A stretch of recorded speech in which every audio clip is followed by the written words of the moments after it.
আজকে আমরা আপনাদেরকে একটা গল্প শোনাতে যাচ্ছি। যে গল্পটা শুনলে আপনাদের প্যান্টে মুতো পড়ে যেতে পারে, তো প্যান্ট ম্যান সাবধানে রাখেন। তো গাইস, একদিন আমার নানা মানে আমাদের নানার বাসায় আমরা সবাই বেড়াতে গেছি। তো সেদিন আমার নানা বাজার করতে বাজারে গেছে রাইতে 1টার দিকে, কারণ দিনের বেলা অনেক ব্যস্ত ছিল। তো বাজারে গেছে, সব কিছু একবারে ঠিক ছিল। আমি জানি আমার নানা একলা ছিল। তো সে আবার বাজার থেকে একটা বড় ইলিশ মাছ কিনছে। অনেক বাজার করার পর সে আসতেছে রাস্তা দিয়ে, পুরো রাস্তা ঠিক ছিল। কিন্তু হঠাৎ করে আমাদের বাসার সামনে একটা বাঁশঝাড় আছে, বাসা থেকে একটু দূরে। তো সেখান থেকে আসার সময় ঠাস করে একটা বাঁশ নিচে পড়ে। তখন তো আচ্ছা। আমার নানা বুঝে গেছে যে এটা শয়তানেরই কাম, মানে ভূতের কাম। ভূত বলতে কিছু হয় না, আমার নানা জানে। আমার নানা মনে করছে কি ভূত বলতে কিছু হয় না। তাই আমার নানা কিছু করছে, ওখানে কতক্ষণ দাঁড়ায় ছিল।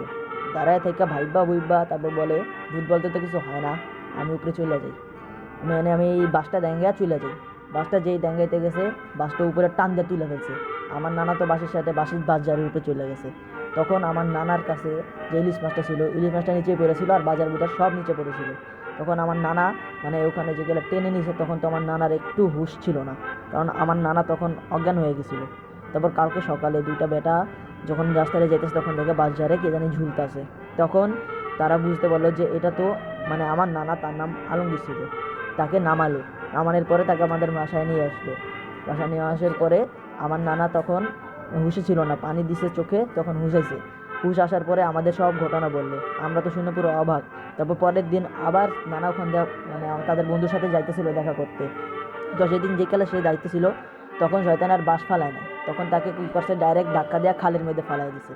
তো আমার নানা তো আবার সাঁতার জানে, কিন্তু এত রাইতে আবার সাঁতার কাটাতে তার ভয় লাগে, তার আবার ঠান্ডা ছিল।